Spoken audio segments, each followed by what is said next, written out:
तो ये जो टॉपिक है ये ASP.NET कोर 6 MVC इसका पूरा नाम है, लेकिन इसमें 3-4 पार्ट है। ASP.NET एक पार्ट है, कोर 6 एक पार्ट है और MVC एक पार्ट है। तो एक एक करके हम लोग समझेंगे सारा चीज। सबसे पहले है ASP.NET। एक्चुअली स्टार्टिंग में जब वेबसाइट डेवलप होता था या डिजाइन होता था, ठीक है, तो उस समय हम लोग बोल सकते हैं कि तुम्हारा डायनेमिक फीचर नहीं होता था। स्टार्टिंग में एकदम इनिशियली जब वेबसाइट बनना शुरू हुआ था तो सिर्फ HTML यूज होता था और उसमें किसी भी तरह का डायनेमिक फीचर नहीं होता था। सिर्फ वेबसाइट खुलता था, स्टैटिक पेज होता था, आपको इंफॉर्मेशन दिखता था, लिंक होता था, दूसरे पेज पे तीसरे पेज पे जाते थे। फिर जरूरत पड़ा कि इसके साथ कुछ इंटरैक्शन हो पाए, कि आप कुछ काम कर रहे हैं तो वो आपको कुछ रिस्पॉन्ड करे, ठीक है। तो उसके बाद आया क्लाइंट साइड स्क्रिप्टिंग लैंग्वेज, जिससे आपका वेब पेज के अंदर थोड़ा बहुत इंटरेक्टिविटी आ गया कि कहीं क्लिक करें तो कोई पॉपअप खुल जा रहा है, थोड़ा बहुत कुछ एनिमेशन ट्रांजिशन हो रहा है। उसके बाद मान लो कि कोई ऑनलाइन कैलकुलेटर वगैरह बना दिए, वहीं पे ऑनलाइन कोई कैलकुलेशन कर ले रहा है, छोटा मोटा गेम बना दे रहे हैं, जो कि लोकली आपका जो scripting language client side script language कैसा होता था, जो कि तुम्हारा पेज के साथ अटैच होता था, लोकली डाउनलोड हो जाता था और डाउनलोड होकर तुम्हारे लोकल सिस्टम पे रन करता था। जिसका एग्जाम्पल था जावा स्क्रिप्ट, VB स्क्रिप्ट। ये सब किसका एग्जाम्पल है? क्लाइंट साइड स्क्रिप्टिंग लैंग्वेज का। लेकिन क्लाइंट साइड स्क्रिप्टिंग लैंग्वेज के साथ कुछ ड्रॉबैक्स बोलो या उसका लिमिटेशंस बोलो, कि वो कभी भी डेटाबेस के साथ कनेक्टिविटी नहीं कर सकता है, वो कभी भी सेशन मेंटेन नहीं कर सकता, ऑथेंटिकेशन एंड ऑथराइजेशन नहीं कर सकता है। तो जैसे जैसे एडवांसमेंट ऑफ वेबसाइट हुआ, वैसे वैसे ऐसा जरूरत पड़ा कि अब वेबसाइट जो होगा वो आपसे डेटा कैप्चर करेगा, उसको डेटाबेस में स्टोर करेगा, आपका लॉगिन को ऑथेंटिकेट करेगा, आपके सेशन को मेंटेन करेगा। जैसे आप लॉगिन करते हैं तो आपका सेशन क्रिएट हो जाता है और आप जो भी काम करते हैं, जैसे आप मालिक एग्जांपल देते हैं कि आपको ये भी आज के डेट में समझाने के लिए बोले, तो ऑनलाइन शॉपिंग में आप जाते हैं, तो ऑनलाइन शॉपिंग में क्या होता है कि आप बहुत सारा चीज अपने कार्ट में ऐड करते जाते हैं। तो आप जो कार्ट में अपने ऐड कर रहे हैं वो आप ही के कार्ट में दिख रहा है, दूसरे कार्ट में नहीं दिख रहा। मतलब वो यूजर स्पेसिफिक डेटा कहीं ना कहीं तो स्टोर कर रहा है। तो जब आप कभी भी कहीं पे भी लॉगिन करके काम करते हैं तो यूजर स्पेसिफिक डेटा जो होता है वो सेशन में स्टोर होता है, और जैसे ही आप लॉगिन किए एक सेशन स्टार्ट होता है, लॉग आउट करते सेशन खत्म हो जाता है। जब तक आप लॉगिन किए तब तक आपका कार्ट में पड़ा हुआ है, ठीक है। तो ये जो चीज है, पहले सेशन स्पेसिफिक कार्ट होता था, अब तो हमारा डेटाबेस में स्टोर होता है, इसलिए हमेशा मिल जाता है। लेकिन स्टार्टिंग का बात बता रहे हैं। प्लस अगर देखोगे तुम लॉगिन किए तो अपना लॉगिन नेम पासवर्ड दिए, मान लो ईमेल से लॉगिन किए हो या अपने नाम से लॉगिन को आईडी से लॉगिन किए हो, तो हर पेज में तुम्हारा नाम दिख रहा है ऊपर में यहाँ पे, या तुम्हारा फोटो दिख रहा है। तो आखिर ये कैसे पता चलता है कि भाई जो लॉगिन किया वो कौन है, उसका इंफॉर्मेशन क्या है? तो ऐसा डेटा जो कि अक्रॉस द पेज आपका रहता है वो सेशन। तो ये सब काम जो है वो हमारा जो क्लाइंट साइड स्क्रिप्टिंग लैंग्वेज है उसके साथ पॉसिबल नहीं है। तब जरूरत पड़ा किसका? सर्वर साइड स्क्रिप्टिंग लैंग्वेज का, ठीक है। तो सर्वर साइड स्क्रिप्टिंग लैंग्वेज का फिर जमाना आया। सर्वर साइड स्क्रिप्टिंग लैंग्वेज में क्या हुआ कि एक ऐसा स्क्रिप्टिंग लैंग्वेज होता है, क्लाइंट साइड में क्या हुआ कि उसका जो जावा स्क्रिप्ट वाला कोड लिखे हो, तो HTML के पेज के साथ जावा स्क्रिप्ट का भी कोड लोकल कंप्यूटर पे डाउनलोड होगा, लोकल कंप्यूटर पे रन करेगा। सर्वर साइड स्क्रिप्टिंग इसलिए बोलते हैं कि एक ऐसा स्क्रिप्ट होता है, ऐसा कोड होता है जो कि तुम्हारे लोकल कंप्यूटर पे डाउनलोड नहीं होता है, वो सर्वर पे ही रन करता है क्लाइंट के थ्रू। क्लाइंट एप्लीकेशन जो तुम्हारा है उसके थ्रू रिक्वेस्ट जाता है किसके पास? सर्वर के पास। उस प्रोग्राम के पास जाएगा, प्रोग्राम वहीं से रन करेगा, वहीं से तुम्हारा रिक्वेस्ट को लेगा सर्वर पे ही, और वहीं से प्रोसेस करके उसका रिस्पॉन्ड किसको भेज देगा? क्लाइंट के पास भेज देगा। तो सर्वर साइड स्क्रिप्टिंग लैंग्वेज में फायदा क्या है कि उसके पास बहुत सारा फैसिलिटी मिल जाता है, जैसे डेटाबेस इंटरेक्शन का है, सेशन का है, ऑथेंटिकेशन ऑथराइजेशन का है। तो जो भी डायनेमिक काम आपको सर्वर पे रहते हुए करना है वो उसके साथ हो सकता है। तो स्टार्टिंग में जो हमारे पास सर्वर साइड स्क्रिप्ट लैंग्वेज आया वो आया CGI, कॉमन गेटवे इंटरफेस बोलते थे, जो कि बहुत ये था। फिर थोड़ा सा और एडवांसमेंट हुआ तो माइक्रोसॉफ्ट लेके आया ASP, एक्टिव सर्वर पेजेस। जावा लेके आया JSP, जावा सर्वर पेजेस।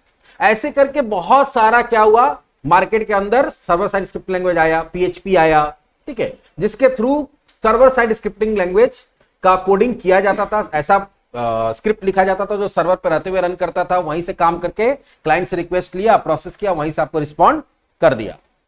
लेकिन जब 2002 के आसपास में माइक्रोसॉफ्ट एक टेक्नोलॉजी लेके आया, .NET टेक्नोलॉजी। क्या लेके आया? .NET technology. एक्चुअली प्रॉब्लम क्या था कि माइक्रोसॉफ्ट का बहुत सारा प्रोडक्ट था, विजुअल बेसिक था, उसके बाद एसपी बता रहे, एसपी था, या फिर तुम्हारा सी शार्प था, सी शार्प उस समय नया लैंग्वेज आया था। तो उसका अलग अलग टेक्नोलॉजी था जो कि अलग अलग आर्किटेक्चर पे काम करता था। सबका काम करने का तरीका अलग, सबका कंपाइलर अलग, सबका इंटरप्रेटर अलग, सबका क्लास लाइब्रेरी अलग। तो अलग अलग चीज पे काम करने के लिए लोगों को बहुत सारा अलग अलग चीज सीखना पड़ता था। तो माइक्रोसॉफ्ट सोचा कि क्यों ना कुछ ऐसा किया जाए कि एक कोई टेक्नोलॉजी बनाया जाए और सबको उसी से अटैच कर दिया जाए, जिसमें अगर एक कोई भी चीज सीखता है तो उसका यूज दूसरे जगह हो पाए। तो वो एक कॉमन टेक्नोलॉजी में एक कॉमन प्लेटफॉर्म लेके आया जिसका नाम दिया डॉटनेट टेक्नोलॉजी। डॉटनेट टेक्नोलॉजी में हुआ क्या कि सब लैंग्वेज का बेस जो है वो एक ही बनाया गया और लैंग्वेज सब अलग अलग हो गया। तो जो एक ही बेस जो है वो अलग अलग लैंग्वेज में यूज होने लगा। तो लोगों को इसको सीखना क्या हो गया, आसान हो गया। तो उस समय एएसपी किस में कन्वर्ट हो गया, एएसपी डॉटनेट में। ठीक है, और पूरा का ऐसा नहीं बोलेंगे कि थोड़ा बहुत चेंजेस हुआ, बहुत ज्यादा चेंजेस हो गया। एक तरह से बोलते कंप्लीटली ट्रांसफॉर्मेशन, कि नाम एएसपी रह गया लेकिन पूरा का पूरा काम करने का तरीका से लेकर हर चीज चेंज हो गया। तो फिर एएसपी डॉटनेट आया, वो कुछ दिन चला। ठीक है, 2002 में आया, 2008, 9, 10 तक तो एएसपी चला। उसके बाद फिर तुम्हारा 11-12 के आसपास में ASP.NET MVC आया। क्या आया, MVC। अब MVC देखो क्या है, MVC कोई टेक्नोलॉजी नहीं है, कोई लैंग्वेज नहीं है। एक्चुअली जब भी आप कोई एप्लीकेशन बनाते हैं तो एप्लीकेशन बनाते समय आपको डिजाइन पैटर्न यूज करना पड़ता है कि आप जो भी चीज बना रहे हैं उसका डिजाइन कैसा होगा, सब चीज जो भी कंपोनेंट्स होगा, पेजेस होगा, जो भी चीज होगा वो कैसे अरेंज होगा। तो MVC में क्या हुआ कि आपका जो भी काम हो रहा था उसमें जो अलग अलग लेयर होता है, एक लेयर होता है इंटरफेस लेयर जहां से यूजर काम करेगा, एक होता है बिजनेस लॉजिक, दूसरा होता है तुम्हारा डेटा लेयर। तो अलग अलग लेयर होता है। तो अलग अलग लेयर पहले क्या था ASP.NET के अंदर कि सारा लेयर एक साथ ही एक ही जगह लिखा जाता था और काम होता था। इसमें क्या किया गया, लेयर्स को सेपरेट किया गया। जो यूजर को दिखेगा उसको व्यू बोला गया। क्या बोला गया, व्यू। तो व्यू का डिजाइनिंग अलग होगा, उसको रखा अलग से जाएगा, उसको मेंटेन अलग से किया जाएगा।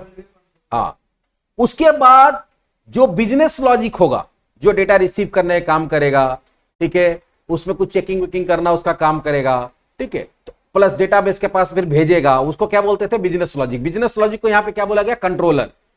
और जो डेटा को रिप्रेजेंट करेगा उसको क्या बोला गया, मॉडल। ये तीनों चीज को सेपरेट कर दिया गया। एक को बोला गया मॉडल मतलब डेटा, दूसरे को बोला गया व्यू जो कि यूजर को दिखेगा, पेजेस, इंटरफेस, और तीसरा बोला गया कंट्रोलर जो कि मॉडल और व्यू के बीच में कम्युनिकेशन स्टैब्लिश कराएगा। तो तीनों कंपोनेंट को अलग अलग कर दिया गया। तो ये एक डिजाइन पैटर्न है, आगे हम लोग डिटेल में देखेंगे, अभी इंट्रोडक्शन देख रहे हैं। तीनों चीज को अलग अलग कर दिया गया। उसके बाद ये चला बहुत दिन तक। फिर एक और टेक्नोलॉजी आया ASP.NET कोर। क्या आया, कोर। लेकिन वो ASP.NET कोर भी जो था वो पुराने वाला हिसाब किताब में चल रहा था, क्योंकि जैसे देखो हमेशा क्या होता है, अलग अलग तरह का डिमांड होता है क्लाइंट से कि हमको इस तरह का चीज चाहिए, इस तरह का चाहिए। तो फीचर साइड होता है, नया नया वर्जन आता है। तो ASP.NET का एक एडवांस वर्जन आया, ASP.NET कोर। वो चला कुछ दिन तक, लेकिन 2020 के बाद एक सिनेरियो अचानक से बदल गया। मार्केट में कुछ ऐसा टेक्नोलॉजी आ गया जो धूम मचा दिया, जैसे रिएक्ट, नोड, या उसके पहले 2015-16 से चलने लगा था एंगुलर JS। तो वो सब एक ऐसा टेक्नोलॉजी था जो जिसको बोल सकते हैं प्लेटफॉर्म इंडिपेंडेंट टेक्नोलॉजी। माइक्रोसॉफ्ट के साथ सबसे बड़ा प्रॉब्लम यही रहा शुरू से, ये प्लेटफॉर्म डिपेंडेंट होता है। प्लेटफॉर्म डिपेंडेंट का मतलब क्या हो गया कि इसका कोई भी टेक्नोलॉजी यूज करते हो तो जनरली वो माइक्रोसॉफ्ट बेस्ड कंप्यूटर पे ही काम करता है। अगर मान लीजिए कि आपको ASP का काम करना था तो आपको क्या करना पड़ेगा, उसके लिए विंडोज ऑपरेटिंग सिस्टम चाहिए, उसी पे वो क्या होगा, उसका सारा सॉफ्टवेयर इंस्टॉल होगा। वो उसको रन कराने के लिए विंडोज सर्वर ही चाहिए, विंडोज सर्वर पे ही वो क्या करेगा, रन करेगा। तो पूरा का पूरा हर चीज विंडो का लेना पड़ता था। तब सब सोचो कि अगर किसी को सर्वर बनाना है तो पहले विंडो का ऑपरेटिंग सिस्टम लीजिए, फिर अगर मान लीजिए कि डेवलपमेंट करना है तो विंडो का ऑपरेटिंग सिस्टम मान लीजिए विंडो 10, 11 खरीदिए, उसके बाद फिर आप विजुअल स्टूडियो खरीदिए। तो इससे कंपनीज पे लोड क्या करता था, बहुत ज्यादा पड़ता था, जबकि मार्केट में फ्री वाला बहुत सारा एडवांस टेक्नोलॉजी आ गया। तो माइक्रोसॉफ्ट के लिए मजबूरी हो गया कि इसको भी एक ओपन सोर्स टेक्नोलॉजी मार्केट के अंदर लाना था। तो वो एक 2022 के आसपास में नया टेक्नोलॉजी लेके आया, ASP.NET कोर 6। इसके पहले कोर 5 था। तो कोर 5 जो था वो प्योर माइक्रोसॉफ्ट टेक्नोलॉजी बेस्ड था। 6 को क्या किया गया, ओपन सोर्स कर दिया गया। ओपन सोर्स का मतलब होता है कि इसका सोर्स कोड इंटरनेट पे डाल दिया जाता है। ओपन सोर्स देखो दो चीज होता है, प्लेटफॉर्म इंडिपेंडेंट अलग चीज होता है, ओपन सोर्स अलग चीज होता है। प्लेटफॉर्म इंडिपेंडेंट का मतलब होता है कि वो किसी भी ऑपरेटिंग सिस्टम पे, किसी भी डिवाइस पे इंस्टॉल हो सकता है और काम कर सकता है, उसको क्या बोलते हैं, प्लेटफॉर्म इंडिपेंडेंट। और ओपन सोर्स का मतलब होता है कि वो टेक्नोलॉजी बनाने के लिए जो सोर्स कोड है उसको ओपन कर देना, नेट पे डाल देना, ताकि अगर उसको कोई चाहे तो डाउनलोड कर सकता है, उसमें कुछ नया ऐड करना चाहता है ऐड कर सकता है, प्लस वो पूरा का पूरा जो सॉफ्टवेयर होता है, उससे रिलेटेड जो भी सॉफ्टवेयर होता है वो फ्री में इंटरनेट पे अवेलेबल होता है, आप उसको डाउनलोड करिए, यूज करिए, किसी को भी पैसा नहीं देना है। और इसको करने के लिए, क्योंकि इसको प्लेटफॉर्म इंडिपेंडेंट बनाना था, तो फिर से क्या किया गया, पूरा का पूरा रीडिजाइन किया गया, किसको, ASP.NET Core 5 को। तो ASP.NET Core 5 को रीडिजाइन करके क्या बनाया गया, ASP.NET Core 6 बनाया गया, जो कि सबसे लेटेस्ट अभी टेक्नोलॉजी हमारे पास है।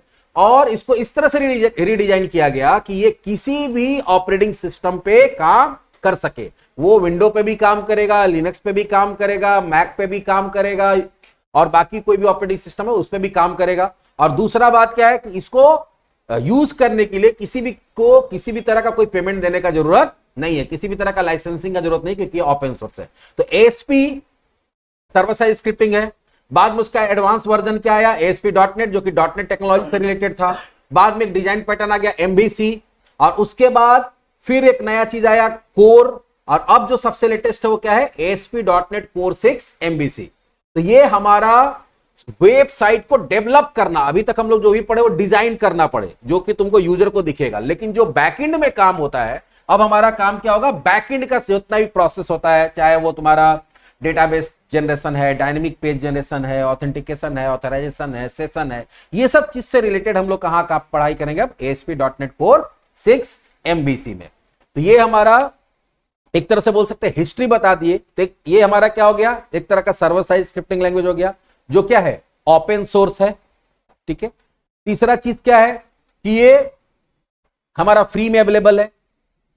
चौथा चीज क्या है कि हमारा इस पे हम लोग काम करते थे, किस डिजाइन पैटर्न पे काम करता है, MVC पे, जो कि सबसे लेटेस्ट डिजाइन पैटर्न है आज के डेट में वेबसाइट बनाने के लिए, जिससे आप तीन चीज को सेपरेट कर देते, तीनों को सेपरेटली मेंटेन करते हैं, इसलिए इसका मेंटेनेंस और इसका अपग्रेडेशन क्या होता है, बहुत आसान हो जाता है। ठीक है, तो ये हो गया हमारा introduction to ASP.NET Core 6 MVC, जो पहला 4-5 वर्ड लिखा हुआ है। और 6 यहां पे क्या है, वर्जन है। 6 क्या है, वर्जन। इसके पहले क्या आता था, 5 जो था प्लेटफॉर्म डिपेंडेंट था। ठीक है, वो ओपन सोर्स नहीं था। 6 जो है हमारा प्लेटफॉर्म इंडिपेंडेंट है, और ये क्या है, ओपन सोर्स है। तो अब अगला सेशन में देखते हैं कि ASP.NET क्या है, Core 6 क्या है, .NET क्या है, MVC क्या है, इसको डिटेल में